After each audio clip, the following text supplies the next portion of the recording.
사도행전 19장 21절 우리 다 같이 합독하시겠습니다.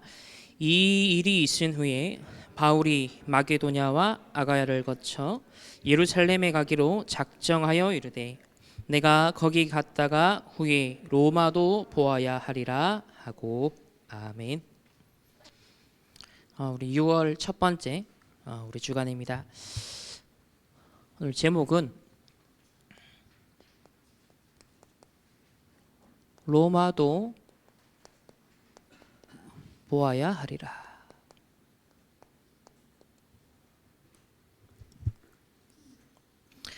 우리 지난주 미리 정복한 에베소라는 말씀을 받았습니다.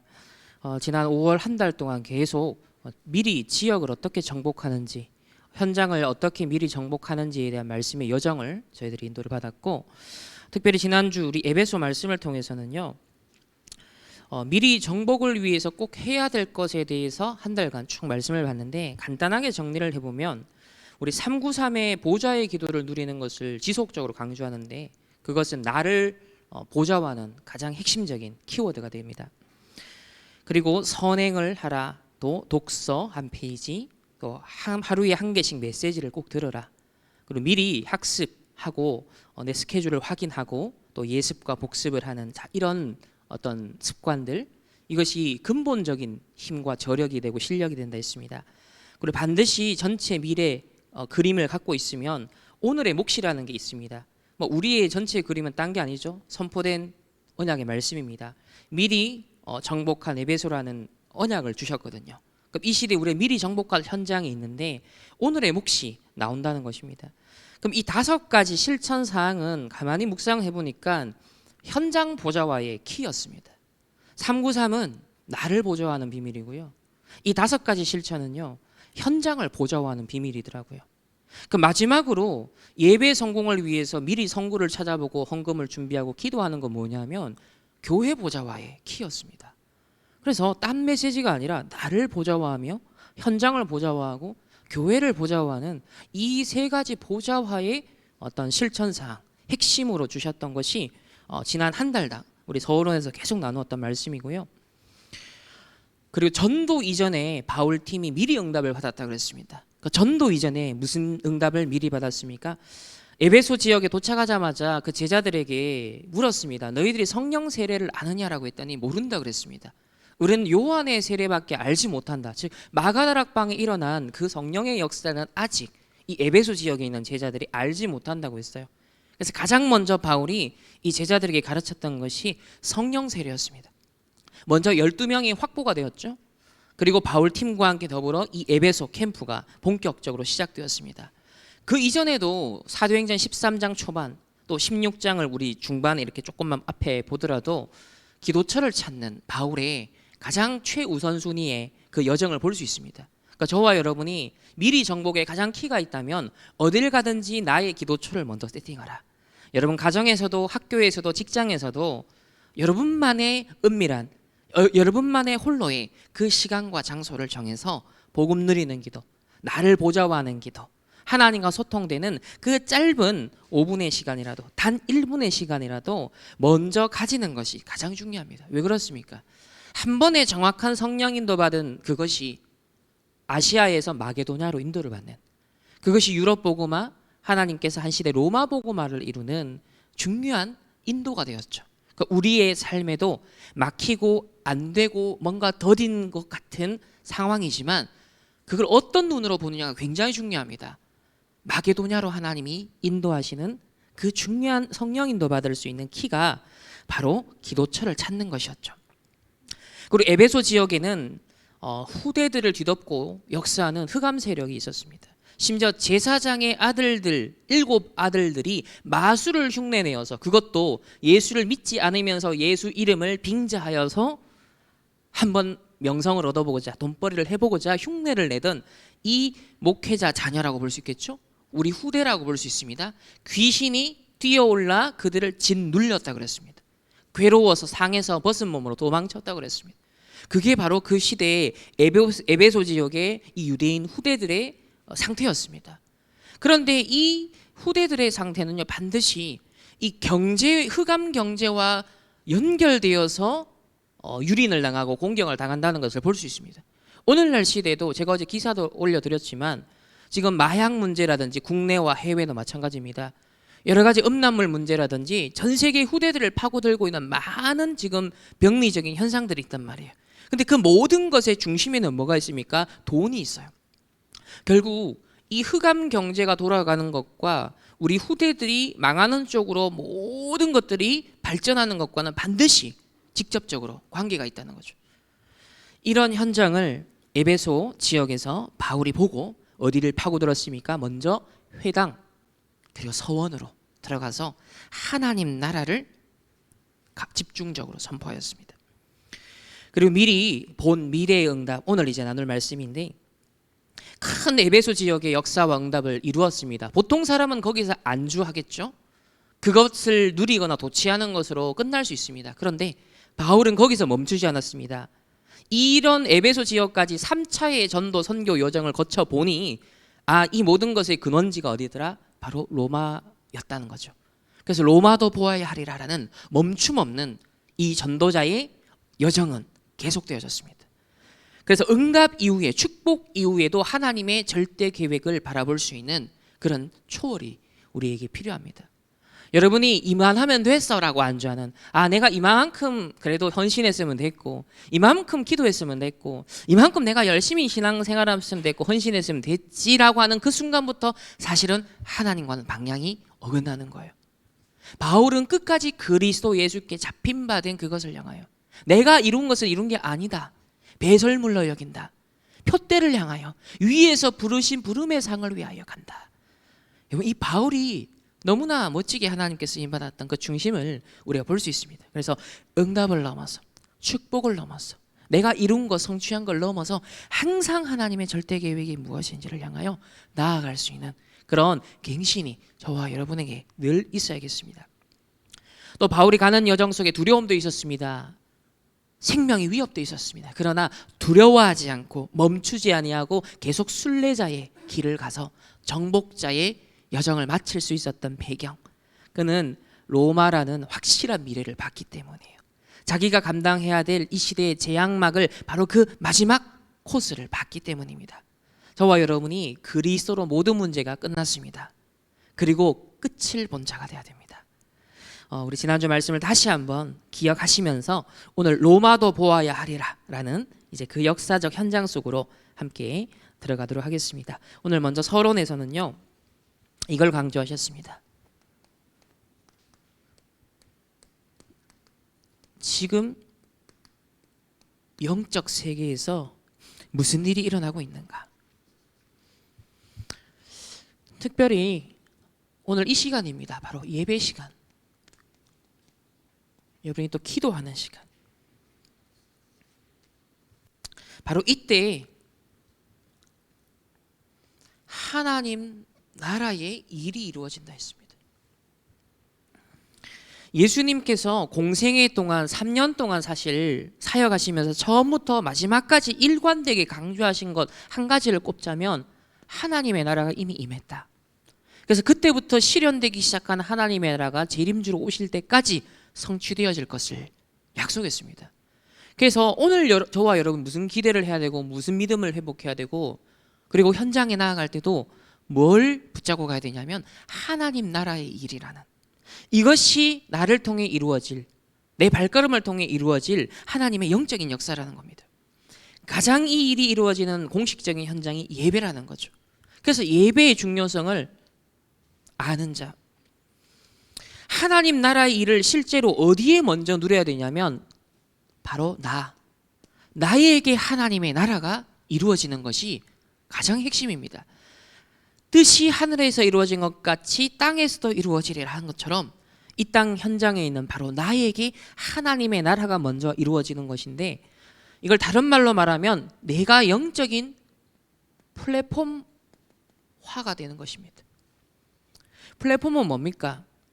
누군가가 오는 거잖아요. 거하는 것이잖아요. 거기서 뭔가를 얻어갈 수 있는 거거든요. 내게 하나님의 나라가 임하는 내가 바로 그 거쳐가는 그 스테이션이 되어지는 것이죠.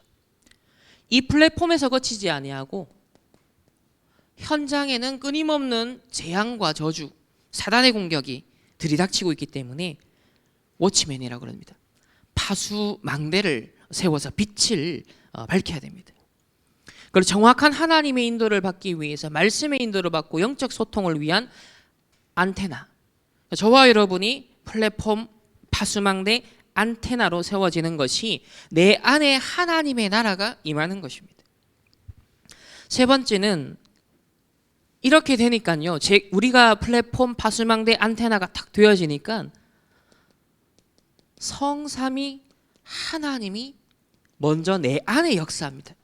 현장에도 역사하지만 시공간을 초월하여 전우주적으로 역사하지만 어디에? 성삼위 하나님이 내 안에. 그래서 이 성삼위 하나님의 역사가 이 보좌의 축복으로,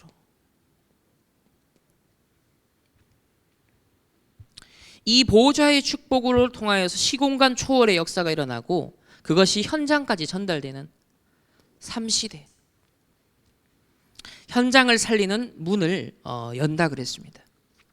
그래서 영적 세계를 아는 자는 특히 오늘 이 시간 예배 올 때, 예배는요 특별하게 공식적으로 특별한 하나님의 임재가 있는 시간입니다.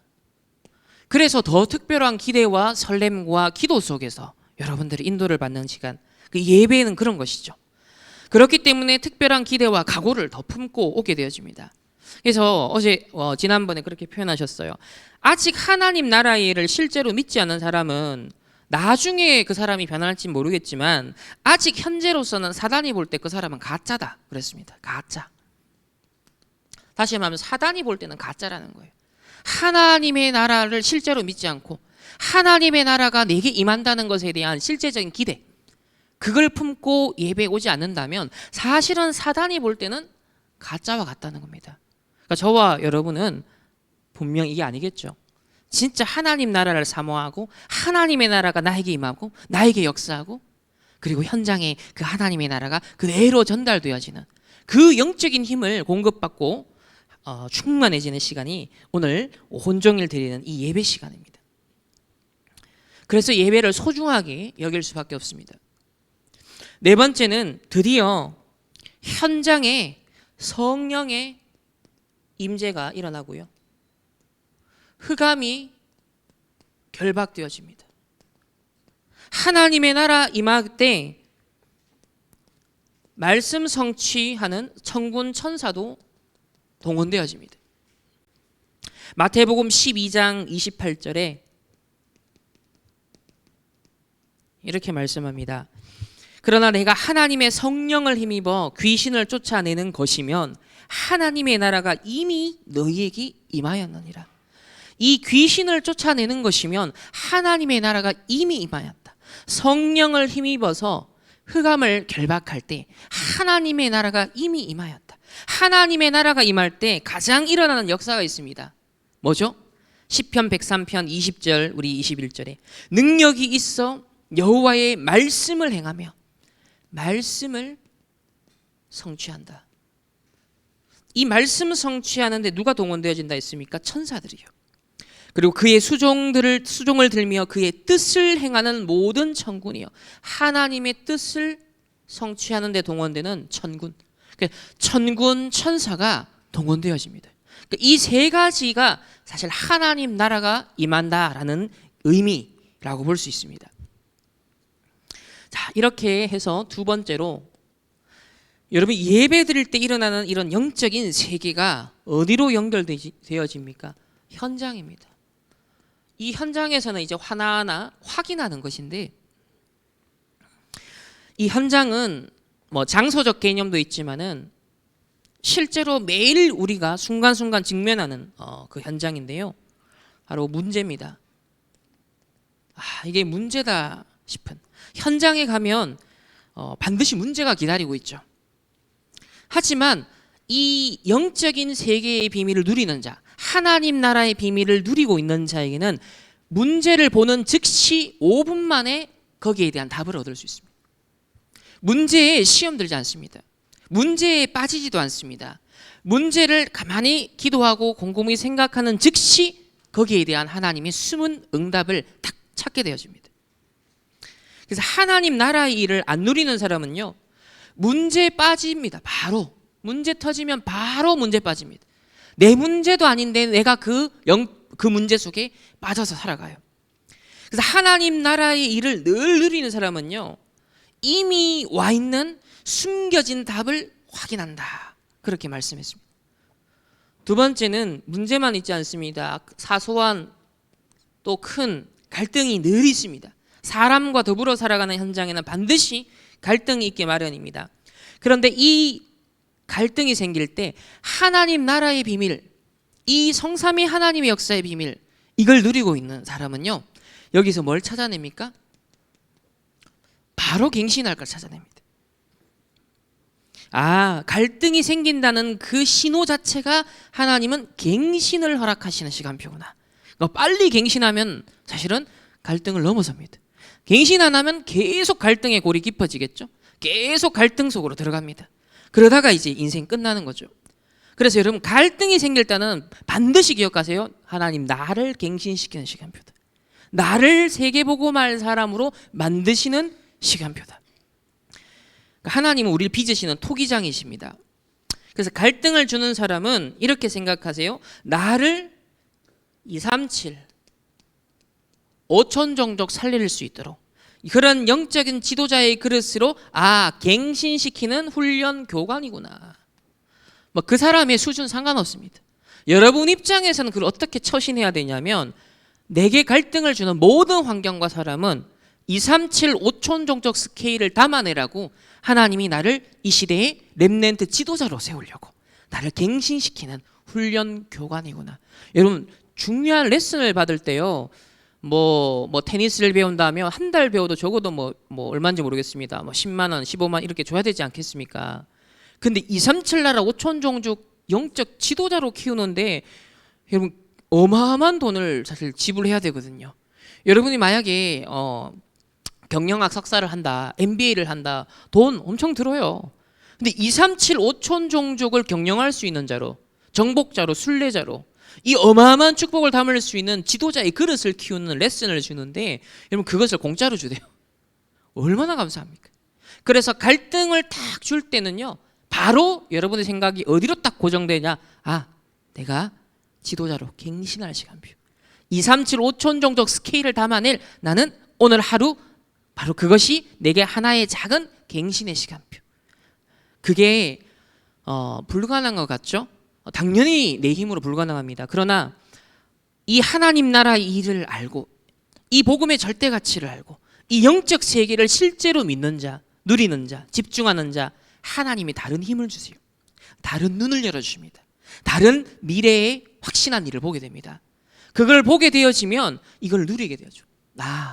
내가 갱신할 시간표. 바울이 문이 막혔을 때 자기 고집으로 계속 밀어붙였으면 거기서 끝입니다. 바로 갱신했습니다. 하나님의 계획이 어디 있을까? 갱신하는 거예요. 그래서 하나님을 고치려고 하면 안 되고 내가 하나님께 맞춰야 됩니다. 말씀을 고치려고 하면 안 되고 내가 하나님의 말씀 앞에 순복해야 됩니다.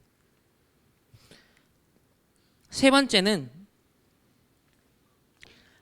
위기도 올 수 있습니다. 내 잘못과 상관없이도 올 수 있습니다. 모든 위기는 절호의 기회라 그랬습니다. 여러분 삶에 위기가 혹 온다면 그때는 최고의 찬스다. 이번에 코로나 팬데믹을 통하여서 3단체는 뭘 탁 잡았죠? 전 세계를 완전히 뒤집어 엎는 리셋하겠다. 그래서 그레이트 리셋. 이게 벌써 우리 작년부터 주제 아닙니까? 전 세계 정치, 경제, 사회나 모든 분야를 모두 다시 리셋할 시간표다. 다시 뒤집어 엎을 시간표다. 질서를 새롭게 바꿀 시간표다. 그렇게 과감하게 지금 마음을 먹고 움직이고 있단 말이에요. 지도자들은. 절호의 기회로 삼은 거죠. 우리는 그런 정도가 아닙니다.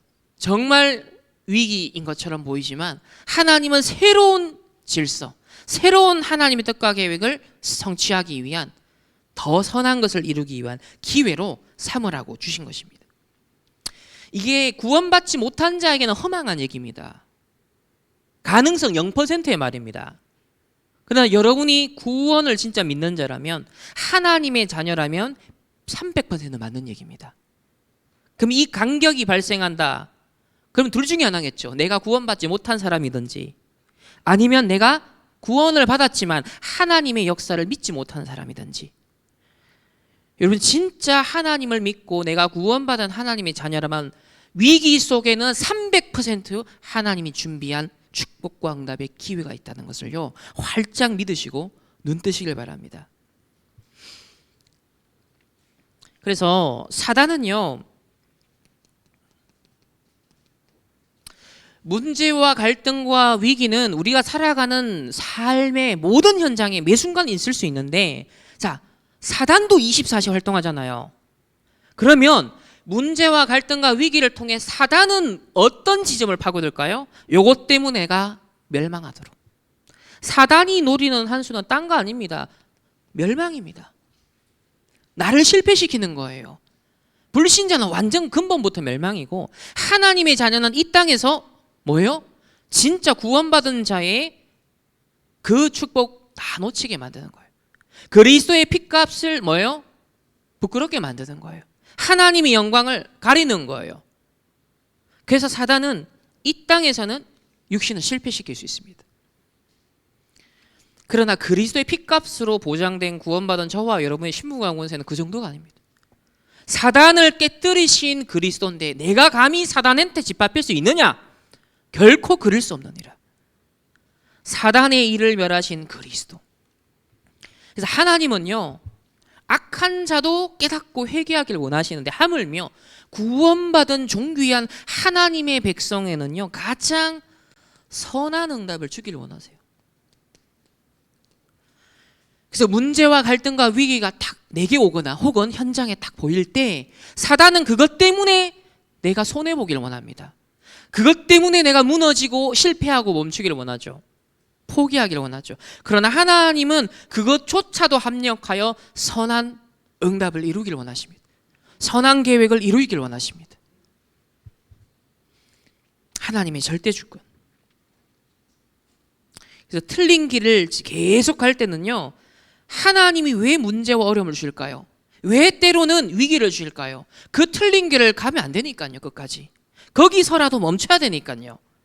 그래서 하나님은 용서를 베풀기 위해서, 구원을 이루시기 위해서 때로는 하나님의 사람을 위해 문제와 갈등과 위기를 주시는 거예요.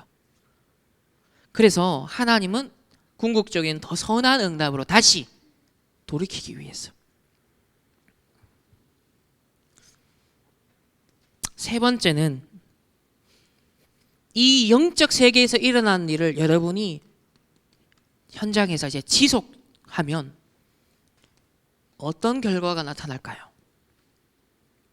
첫 번째로 정시 기도로 하루에 5분도 좋습니다. 단 5분이라도 반드시 하나님을 바라보는 시간, 표대를 향하여, 바울이 그랬거든요. 바울은 보좌를 향하여서 궁극적인 탁 소통되는 언약이 있었습니다. 여러분, 정시기도, 이 예배의 축복이 바로 이런 정시의 축복을 누리는 시간이고요, 혼자서 현장에서 이 정시기도 누리는 겁니다. 이걸로 시작을 하면 하루에 3번, 5번도 좋습니다. 리듬이 생기죠. 기십사의 리듬을 생기는 이게 기준이라 그랬습니다. 24 기도가 뭐냐라는 건 정의가 다양한데, 가장 핵심은 리듬이라는 거예요. 마약하는 사람이 24시간 내도록 주사기를 놓거나 마약을 흡입하진 않습니다. 그러나 리듬을 타죠. 생각이, 마음이 계속 그쪽으로 향하는 거예요. 알코올 중독자가 24시간 내도록 술을 퍼마시는 거 아니에요. 근데 뭐예요? 생각과 마음은 그 리듬을 타는 거예요. 기회를 항상 노리죠. 항상 내게 주어지는 어떤 시간, 공간을 노립니다. 리듬을 탄다는 거예요. 그와 마찬가지로 내가 24 기도를 누린다는 것은 24시간 눈 감고 있는 게 아니잖아요. 하나님과의 교제의 행복함을 설레는 마음으로. 낚시의 매니아들은 뭐예요? 24시간 낚싯대 들고 있지 않잖아요. 그런데 그것만 생각하면 일주일에 한두 번 가는 낚시지만 일주일 내도록 내 생각과 마음은 설레임에 그게 기다려지는 거예요. 리듬을 탄다는 겁니다.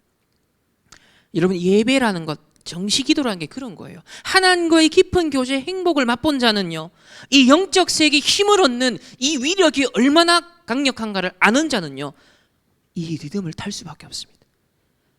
마약을 한번 맛본 사람이 끊임없이 더 강렬한 걸 찾아 들은 것처럼, 야, 내가 받은 구원에 대한 감사 감격, 하나님이 나의 어마어마한 영적 배경 되신다는 것에 대한 그 확신이요, 나에게 힘이 되어질 때, 나에게 용기가 되어질 때, 나에게 위로가 되어질 때, 나에게 진정한 평안이 되어질 때 이 리듬은 생겨날 수밖에 없다. 그래서 이것을 위한, 리듬을 세팅하기 위한, 그래서 정시로 예배라는 것을 집중하는 겁니다. 그래서 혼자서 기도라는 것에 정시로 집중하는 거예요. 그런 의미에서 40일이라는 것이 의미가 있죠. 왜? 그것이 진짜 체험될 때까지가 기준이니까. 24 리듬을 타는 정도가 되면 그때부터 비로소 진짜 영적 서밋으로 올라서게 됩니다. 그때부터는 좀 달라집니다. 여러분의 인생 여정이 달라지고요, 인도, 해석 다 달라집니다. 흐름이 딱 달라집니다. 뭔가가 여유 있게 됩니다. 산도 정상에 딱 오르고 나면 어떻게 되죠? 그 헉댔던, 올라갈 땐 힘든데요, 한 번 딱 올라서고 나면부터 굉장한 관망하게 되죠. 전체를 여유 있게 조망하게 되어집니다. 여기까지 딱 올라가면 됩니다. 여기까지 조금만 여러분 집중하면 되는 거예요. 이게 최종 목표가 아닙니다. 이거는 진짜 세계복음화를 위한 출발점이에요. 세 번째는 24 리듬을 타다 보면 드디어 25 응답이 옵니다. 25라는 것은요, 모든 환경도 조건도 나를 초월하는 겁니다. 초월하여 이루어지는 걸 말해요. 나와 내가 노력한 것과도 상관없이 이루어지는 겁니다. 나는 정확한 언약의 말씀만 잡았는데 하나님이 성취를 시켜버리고요, 하나님이 필요한 걸 동원해버리고요, 필요한 만남, 필요한 자료, 필요한 책, 하나님 지어다 주시는 거예요. 그러니까 초월적인 거죠. 요게 이제 불신자랑 여러분 다른 거예요. 내가 노력한 만큼 성취하고 이루는 것은 어느 정도 일반 원총 영역에서 가능하죠. 그러나 세계 보고만은 못합니다. 그거 가지고는. 세계 보고만은 내 능력으로 할 수 없어요. 하나님의 능력으로 해야 되잖아요. 그래서 25의 응답, 이때부터 초월적인 역사가 일어납니다. 그래서 이 한 예로, 하나님의 나라의 일을 누리면 여러분의 실제 상황, 그 중에서도 이런 문제와 갈등과 위기가 있잖아요. 이런 실제 상황을 뭘 한다? 정복해 버린다는 거예요. 초월이라는 건 문제와 갈등과 위기가 오는데 이게 뭐예요? 실제 상황인데 그거를 뒤덮어 버리는 겁니다. 그것을 정복해 버린다는 거예요.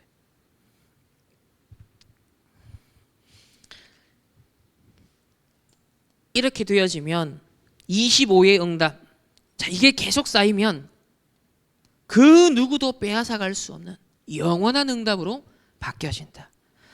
1000년의 응답, 100년의 응답 얘기하잖아요. 모세가 받은 응답은 벌써 몇 천년의 응답 아닙니까? 영원한 응답입니다.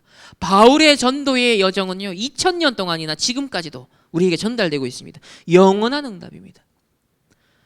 그럼 저와 여러분이 한 시대에 이 언약의 여정 속에 들어왔다는 건요, 잠시 있다가 썩어질 것을 위해서 존재하는 우리의 인생이 아니에요. 영원한 것을 위해 존재하는 우리입니다. 나의 정체성, 나의 존재를요, 그렇게 발견해야 돼요. 하나님이 영세전부터 영원까지, 그리고 이제 나타나신 바 된 복음운동이라고 했습니다. 그 속에 저와 여러분이 부름을 받은 겁니다. 그래서 이게 바로 감람산에서 40일 동안 예수님이 마지막으로 제자들에게 전달하신 내용이 이게 하나님 나라 일이라는 겁니다. 이걸 마가다락방에 모여가지고 집중하였는데 그 성취의 현장이었던 것이죠. 마가다락방에서도 확인했고 핍박 속에서도 확인했고, 또 문제가 초대교회 갈등 발생했지 않습니까? 그 속에서도 확인했습니다. 모든 위기 속에서도 확인했습니다.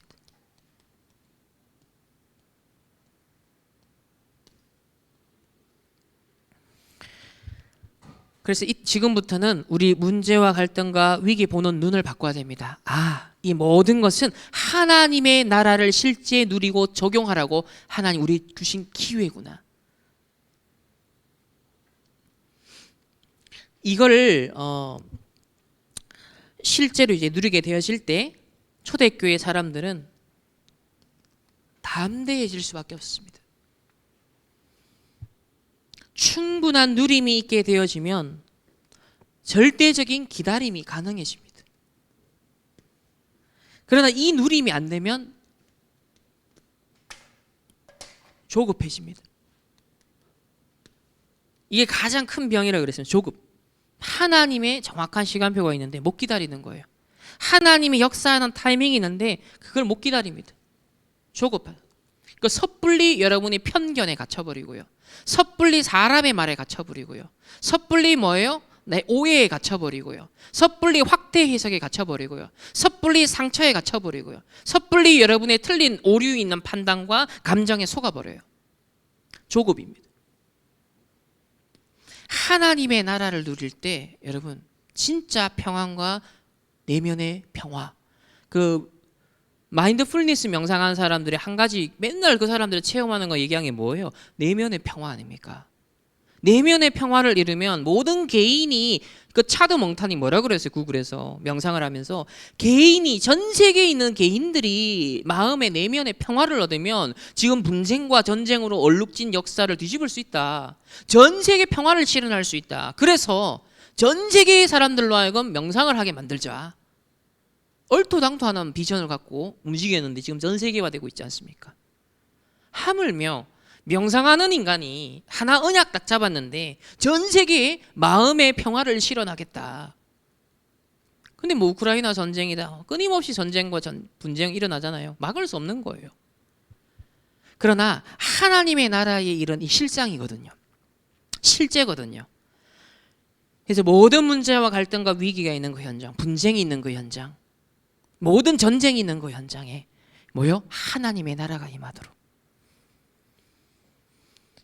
이 역사를 기다릴 수 있는 힘. 이게 초대교회 바로 제자들이었습니다.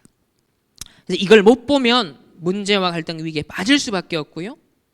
결국은 교회도 떠나고 직장도 그만두게 되고 학교도 그만두고 싶죠. 가기 싫어지는 겁니다. 왜? 이 기다림을 못하기 때문에. 그래서 또 설교를 들어도 이렇게 표현하셨어요. 내 귀에 들어오는 것만 들으려고 한다는 거예요. 내 입맛에 맞는 것만 찾는다는 거예요. 그게 뭐예요? 창세기 3장이다. 말씀을 듣는 것도 내가 주체가 된 거예요. 하나님이 주체가 돼야 되는데 말씀을 내 귀에 내 입맛에 듣고 싶은 것만 듣는 게 창세기 3장이다. 그렇게 표현을 하셨습니다. 그래서 하나님이 내게 맞추는 게 아니고 내가 하나님과 맞아야 된다 그랬습니다. 더 정확히는 나와 맞는 게 하나도 없어야 된다 했습니다. 이게 맞다는 거예요. 하나님이 나와 하나도 맞는 게 없는 게 발견돼야 돼요. 내하고 맞다라고 하는 순간 이미 아니라는 겁니다. 정확하게 엄밀하게 보면 나라는 인간이요 완전 절망 덩어리구나, 죄악 덩어리구나, 완전 사단의 종로로 타고 있구나, 하나님과는 도무지 일도 안 맞는 조건을 가지고 있는 나구나, 그게 내 상태구나는 게 여러분 진실되게 발견돼야 진짜 반대로 내게 주신 구원의 은혜가 얼마나 위대한지를 깨닫게 됩니다. 하나님과는 전혀 일도 맞는 게 하나도 없는데 우리가 아직 죄인 되었을 그때 우리를 선택하시고 하나님의 자녀 삼으시기로 한 거예요. 그걸 가리켜 은혜라고 합니다. 그래서 우리가 뭐 하다가도 뭘 이루다가도 교만해질 수 없는 게 하나님의 은혜를 생각하면 주여 이렇게 되죠.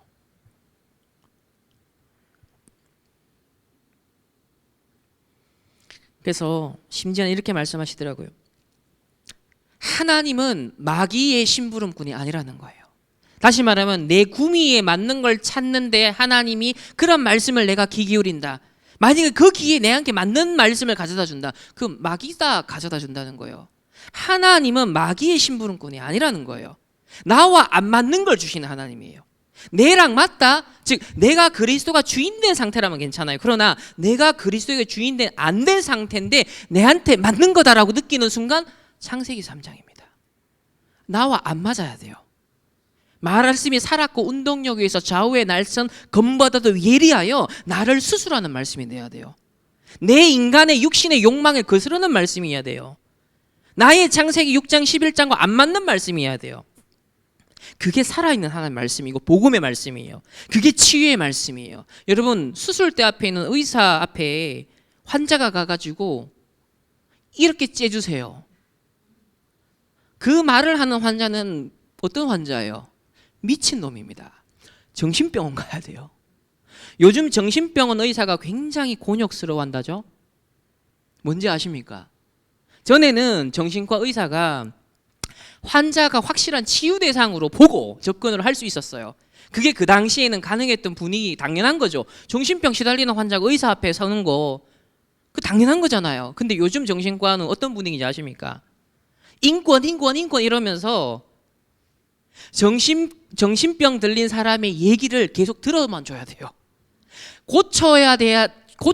당신은 고침받아야 되는 대상이다라고 이 병자 스스로도 인식을 안 해요. 나는 치유가 필요해라고 생각하지 않고 내가 틀린 게 아니라 맞아라고 공감해 줄 수 있는 사람을 찾는다는 거예요. 그래서 정신과 의사들 미칠 노릇이라는 겁니다. 내가 정신병 이상이 있어서 나 좀 고쳐주세요 와야 희망이 있잖아요. 그 치유받을 사람의 자세란 말이에요. 근데 요즘 정신과는 시대 정신은 뭐예요? 내가 우울증 이거 문제 아니야 다 있어 감기처럼 이러면서 전부 다 합리화죠. 자기와 합리화하면서 치유받아야 될 문제조차도 인정을 안 하는 거예요. 피해가는 거예요. 그러면서 전부 다 집단적으로 저 사람도 문제 있는데 내가 무슨 문제야 라고 하면서 빠져나가는 겁니다. 그래서 이제 이 시대가 영적으로 병드는 거예요. 요즘 정신과 의사들 굉장히 힘들다는 거예요. 여러분 하나님의 나라를 실제로 믿으시길 바랍니다. 그래서 출애굽 하자마자 성막을 지어라 이게 나랑 맞는 얘기입니까? 출애굽하는 정신없이 노예 생활하다가 출애굽해서 수레 끌고 나가고 있는데 성막을 지어라? 전혀 나랑 안 맞는 얘기를 하신다는 거예요. 그런데 애굽의 노예 생활한 이스라엘 백성의 100% 300% 맞는 말씀이에요. 창세기 12장 1절에 너는 너의 고향과 친척과 아비의 집을 떠나 내가 내게 보여줄 땅으로 가라 그랬습니다. 이게요 완전 우리의 욕망과 우리의 각인뿌리 체질과 안 맞는 얘기예요. 너의 고향과 친척과 아버지 집을 떠나라 그랬습니다. 멸망한 곳에 있는 너를 떠나라는 거예요. 근데 이게 굉장히 내게 친근하고 친숙한 거거든요. 내게 익숙한 거거든요. 내게 편한 거거든요. 육신적으로 볼 때. 창세기 3장 6장 11장에 나와는 맞는 그 현장이에요. 근데 아브라함을 불러서는요 너의 고향과 친척과 아버지의 집을 떠나라 그럽니다. 그러면서요 내가 내게 보여줄 땅으로 가라. 가나안 땅으로 가라고 안 그랬어요. 내가 내게 보여줄 땅으로. 이게 뭡니까? 명확하게도 지시 안 하시고 내가 내게 보여줄 땅으로 가라.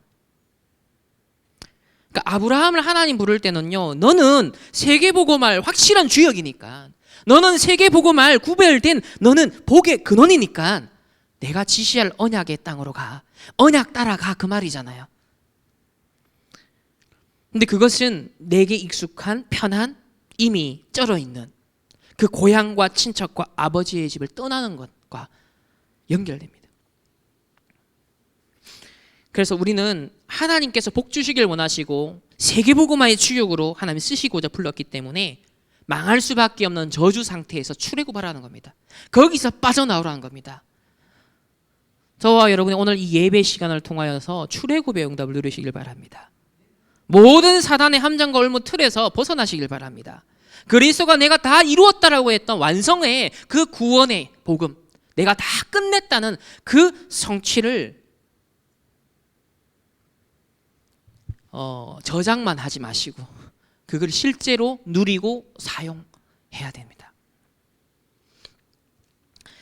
그래서 오늘 로마도 보아야 하리라 이 고백이 언제 나왔다 했습니까?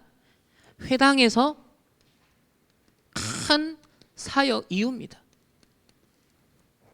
이것도 벗어나야 돼요. 저주의 땅에서도 벗어나야 되지만 어마어마한 성취와 업적과 응답과 역사도 벗어나야 됩니다. 그 틀을 또 벗어나야 돼요.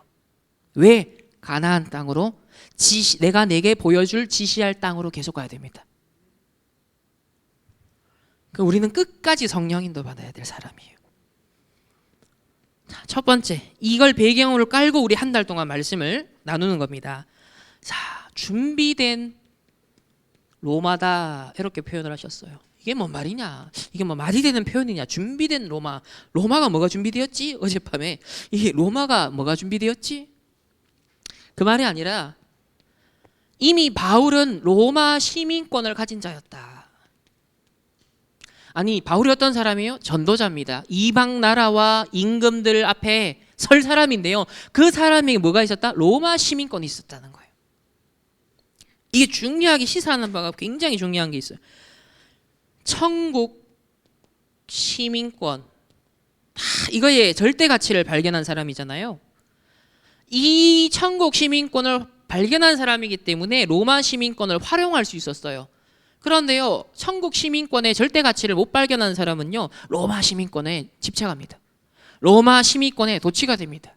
로마 시민권, 그걸로 끝나버려요. 이게 평생 목표가 되어버려요. 그건요, 활용을 못하죠. 그러면 천국 시민권에 대한 절대 가치를 발견한 자라야 로마 시민권도 의미가 있는 거고 로마 시민권도 전도와 선교를 위해 활용할 수 있게 됩니다. 내가 절대 언약 속에 잡힌 자가 되어야 여러분의 달란트가, 여러분의 장점이 모두 살아나는 거예요. 그러나 아무리 여러분의 장점이 있고 달란트가 있고 능력이 있고 실력이 있고 돈이 있어도요, 하나님의 절대 언약에 사로잡히지 않으면 결국은 그것은요, 하나님과는 상관이 없는 거예요. 사단은 그걸 여러분의 재력을 두려워하지 않습니다. 여러분의 실력을 두려워하지 않는다니까요. 그리스도의 피, 십자가에서 흘리신 그리스도의 보혈만 사단은 두려워합니다.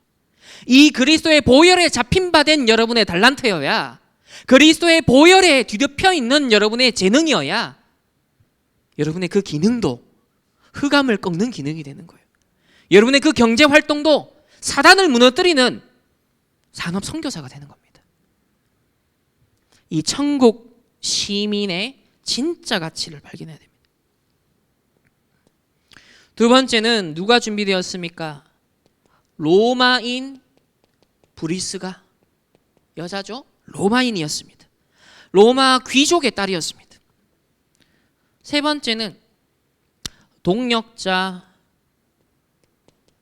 유대인 아굴라입니다. 남자입니다.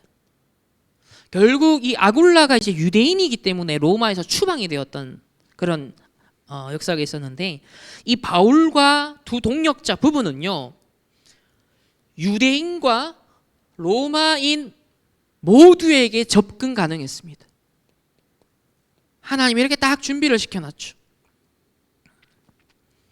또 이미 성공한 산업인 중직자로서 빛의 경제 감당할 수 있는 준비가 딱 되었던 사람입니다. 그러니까 마음껏 로마 보고만 하는데 거침없이 달려나갈 수 있는 준비가 된 것입니다. 로마서 16장 3절에 그랬습니다. 너희는 그리스도 예수 안에서 나의 동력자들인 브리스길라와 아굴라에게 문안하라 그랬습니다. 그러면서 4절에 그들은 내 목숨을 위하여 자기들의 목까지도 내놓았다 그랬어요. 목을 내놨다. 목숨을 걸었다. 생을 걸 만한 절대 가치를 발견한 자, 즉 뭐예요? 증인입니다. 바울과 아굴라 부부는 복음 운동을 위하여서 바울을 위해 목을 내놓을 정도로 복음의 절대 가치를 발견한, 하나님의 절대 계획과 절대 시간표를 확신한 증인이었습니다. 로마까지 따라가잖아요. 고린도에서 터를 잡았는데요, 다시 사업 접고 로마까지 가요. 얼마나 확신한 걸 깨달았으면. 보통 내가 여기서 이만큼 이뤘으니까 야 이거 떠나면 어떡하지 이래 생각되잖아요. 근데 그걸 접고 로마로 가는데도요, 하나님이 새로운 역사를 이룰 수 있다. 하나님은 얼마든지 로마 복음을 알 수 있는 역사 이룰 수 있다. 증인이었습니다. 또 이미 고린도를 통해서 많은 어떤 경제적 활동에 그런 응답을 누렸겠죠. 그래서 목을 내놓았고 나뿐만 아니라 이방인의 모든 교회도 그들에게 감사한다 그랬습니다. 두 번째는 이스라엘의 흑암을 정복했다. 이스라엘의 흑암을 정복한 초대교회다. 사도행전 1장 8절에 하나하나씩 나옵니다. 뭐라고 나오죠? 오직 성령이 너희에게 임하시면 권능을 받고, 예루살렘이 나옵니다. 자, 예루살렘은 뭘 의미하죠?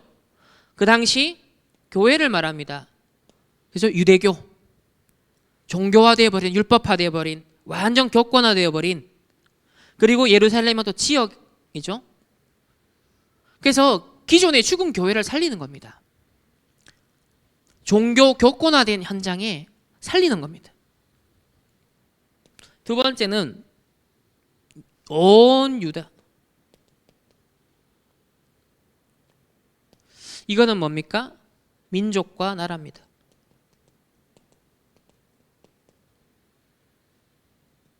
여기까지는 사실 유대인들이 뭐 거침없이 할 수 있었는데, 문제는 어디서 걸렸냐? 사마리아는 거리끼는 곳이었습니다. 유대인들이, 정통 유대인들은 가장 싫어했습니다. 혼혈, 완전 이방과 뒤섞인 피를 섞은 자들, 가장 더러운 자들, 가기 싫은 곳, 피하는 곳, 이게 사마리아 현장이었어요. 한마디로 말하면 뭡니까? 버려진 사각지대입니다. 완전 세속화되어 버린 현장이죠. 알맹이는 딱 빼고 종교적인 껍데기만 붙잡고 있었던 현장. 그래서 이런 사마리아 현장에 이걸 조금 더 세계적으로 확대하면 어떤 곳입니까? 각종 분쟁과 전쟁과 막 학살과 이런 걸 통해서 또 제국주의 침략이라든지 식민지 생활이라든지, 자, 이런 걸 통해 아픔을 겪은 지역들 있잖아요. 그럼 지금 우크라이나와 러시아 관계가 딱 단면적으로 생각하면 됩니다. 이 전쟁 이후 어떻게 될까요? 서로 역사 교육을 어떻게 하겠습니까? 끊임없이 사마리아화 되는 겁니다. 완전 대적할 완전 적. 우리가 옛날에 이제 공산당은 싫어요 했던 같은 맥락이에요.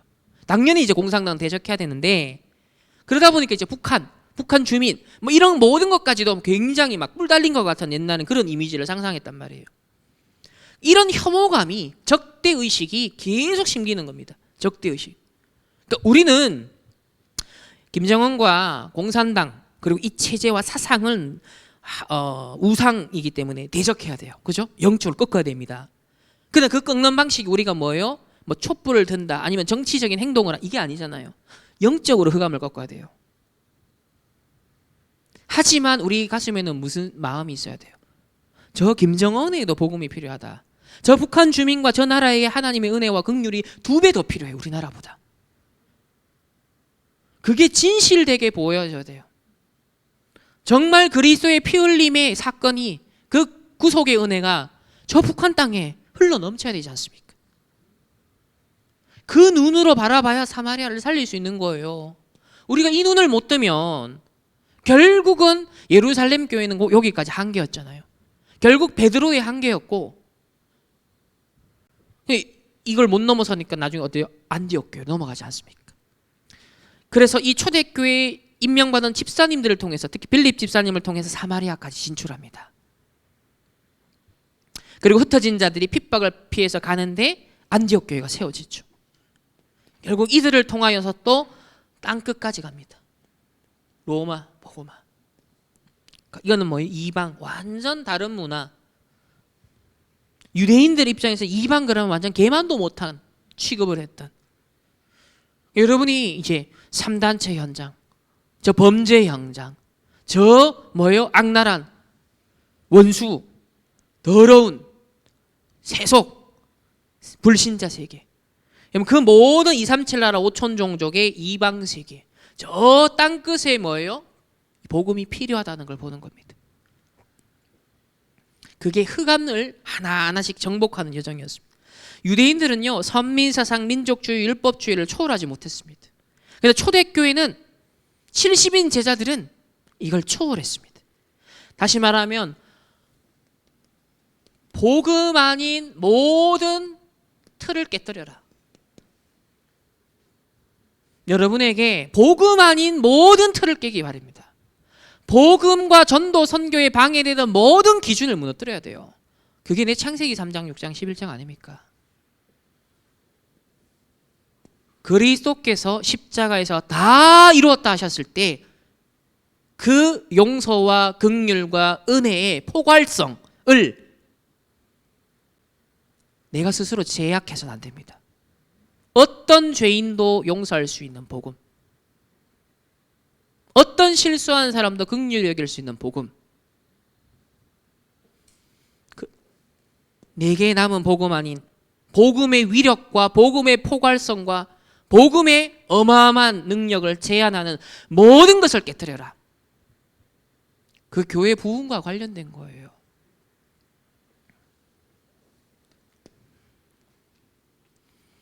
그래서 하나님의 절대 계획이 이루어지는 바로 그 시간 속에 있어야 되고, 그 장소와 그 일 속에 인도받는데 방해되는 것을 다 깨뜨려라. 바울이 3차까지 전도와 선교 여행을 마친 상태에서 사실은 바로 이 로마도 보아야 하리라 인도를 받았습니다. 세 번째는 이 로마 복음화는 완벽하게 준비되었습니다. 이미 1, 2, 3차 이 전도운동이 다 있었고요. 그 여정을 시작함에 있어서 이미 전도, 선교 팀이 구성되었습니다. 완벽한 팀 구성되었죠. 전도는 이렇게 하는 팀 구성. 사도행전 13장 1절에 서로 안 맞는 사람들이죠. 전부 다. 출신, 민족, 배경, 성분이 다 달라요. 출신, 신분이. 서로가 갈등, 문제, 위기, 서로가 어떤 면에서는요. 이 사도행전 13장 1절에 지금 팀 구성된 사람들, 바나바, 니게르를 하는 시므온, 이 구레네 사람 르기오, 분봉왕 헤롯의 젖동생 마나엔, 사울, 이 5사람은 전부 다 안 맞는 사람입니다. 전부 다 서로가 만약에 복음의 눈 없잖아요. 내 중심으로 보잖아요. 창세기 3장 눈으로 보고 율법의 눈으로 보잖아요. 전부 다 문제와 갈등과 위기를 초래하는 사람밖에 없어요. 서로에게 절대로 신뢰가 안 가요. 여러분이 이걸 넘어설 수 있어야 돼요. 우리를 둘러싼 모든 여정에는요, 우리의 눈을 가리는 것들이 너무 많아요. 오직 복음의 눈으로 인도받지 않으면 이탈될 수밖에 없는 요소들이 너무 많아요. 그런데 그게 바울팀은 그걸 극복했습니다. 그게 초대교회가 안디옥 교회가 넘어선 지점이에요. 그게 이 시대에 나타난 복음운동입니다. 그 복음을 놓치면 저주와 재앙과 전쟁이 일어나요. 그 복음을 절대 이 시대에 우리 놓치면 안 됩니다. 선민사상, 민족주의, 율법주의 넘어서야 돼요. 그래서 전도, 선교팀이 완벽하게 구성이 되었고요. 두 번째, 이 팀의 특징은 뭡니까? 성령 인도에 굉장히 민감한 사람들이었습니다.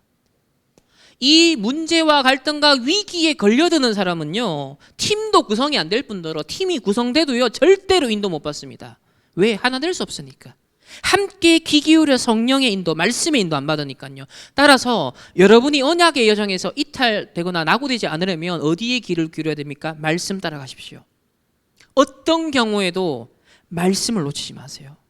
말씀의 흐름을 놓치면 여러분의 의도하지 않아도 언약의 여정에서 이탈하게 됩니다. 광야 여정에서 실패한 자들이에요. 고라 자손하고 똑같이 됩니다. 민감하셔야 돼요. 끝까지 성령 인도 받을 수 있는, 원네스 이룰 수 있는 영적 민감성이 있어야 돼요.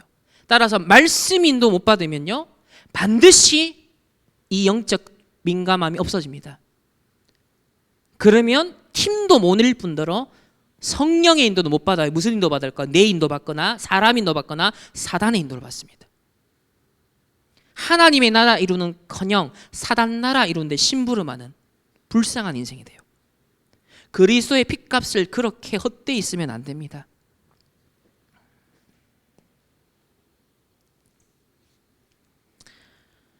그래서 사도행전 16장 10절에 바울이 그 환상을 보았을 때 우리가 곧 마게도냐로 떠나기를 힘쓰니 이는 하나님이 저 사람들에게 복음을 전하라고 우리를 부르시는 줄로 인정함이라. 여러분, 인정함을 원어로 제가 풀어드렸잖아요. 인정함. 그 내가 주체가 되어서 내가 판단해서 하나님의 말씀에 이게 맞다라고 한 게 인정함이 아니라 그랬어요. 하나님의 절대 계획에 거인의 어깨 위에 내가 완전히 올라탄 상태가 인정함이라고 그랬습니다. 즉 내 생각 하나도 없는 거예요. 100% 하나님의 언약의 말씀, 절대 계획만 본 겁니다. 그게 인정함이다라는 거인의 어깨 위에 올라탄 상태. 성령의 인도. 이거는 하나님의 절대 계획을 확신한 자만이 받을 수 있는 거예요. 그래서 말씀의 인도를 놓치면 안 돼요. 말씀의 흐름에 집중해야 하나님의 절대 계획이 확신이 옵니다. 확신이 있어야 발을 내디딜 수 있어요. 선택할 수 있어요. 성경의 이야기는 오늘날 저와 여러분의 단순한 거울이 아니라 실전입니다. 이스라엘이 걸어갔던 여정은 오늘 우리에게 그대로 일어나고 있다는 걸 아셔야 돼요. 세 번째로, 그래서 로마도 보아야 하리라 합니다. 사도행전 19장 21절에 이 일이 있은 후에, 에베소의 큰 역사와 응답 이후에, 이런 지금 본론에서 다룬 응답과 역사는요, 내가 사역을 잘해서 이룬 게 아닙니다. 하나님의 절대 언약 잡았을 때 하나님이 응답으로 가져다 주신 겁니다. 그래서 서론에 다시 돌아가서 하나님의 나라의 일을 누리는 이 비밀, 이 본질에 집중할 때 이 인도를 받을 수밖에 없고 이 응답이 올 수밖에 없는 바로 그 일, 그 장소, 그 시간, 그 현장 속에 내가 있게 되어진 것이죠. 그걸 가리켜 되어지는 전도라고 하는 겁니다. 다락방 전도는 되어지는 전도, 성경적인 전도는 바로 그 전도를 말하는 것입니다. 그래서 하나님 나라의 일을 누리는 것으로부터 시작이 되죠. 결론입니다. 날마다 누릴 기도가 있다.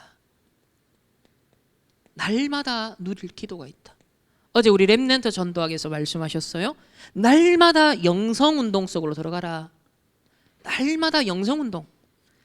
393의 기도로 나를 보조하는 것이 영성운동을 누리는 것이다. 두 번째는, 여러분, 미리 보고 미리 갖고 미리 누리고 미리 정복하고 미리 성취에 대한 언약이 지금 2년째 계속되고 있습니다. 이 5가지 미리 응답에 대한 것은 지성운동이다. 말씀을 통해 미리 알리시거든요. 어떤 미래학자보다 더 정확한 말씀을 알립니다. 미래를 알리고 있습니다. 정확한 시대의 흐름을 알리고 있습니다. 그걸 말씀의 인도받아요. 그래서 거기서 지성이 나오는 거예요. 말씀의 인도와 별개의 지성은 타락된 상태에서 나온 지성이에요.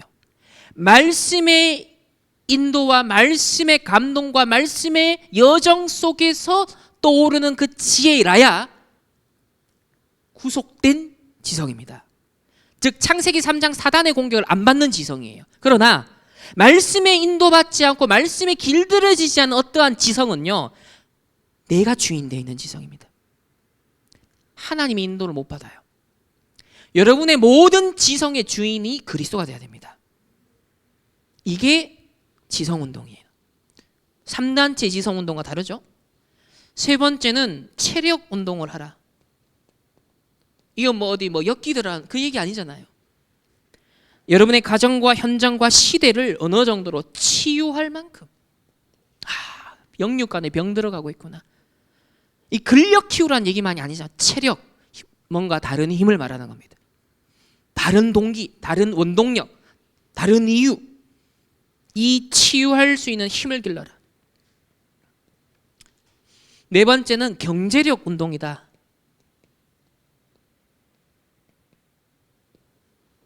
이건 돈 많이 벌라는 얘기 아니에요. 경제력을 말합니다. 돈의 많고 적음을 떠나서 경제를 움직일 수 있는 힘을 말합니다. 다스릴 수 있는 힘을 말합니다. 관리할 수 있는, 사용할 수 있는 힘을 말합니다. 이건 많이 펑펑 쓰는 걸 말하는 게 아니에요. 작게 벌어도 그걸 하나님 나라를 위해서 저축하고 아끼고 헌금하고, 그게 력이라는 겁니다. 힘이라는 거예요.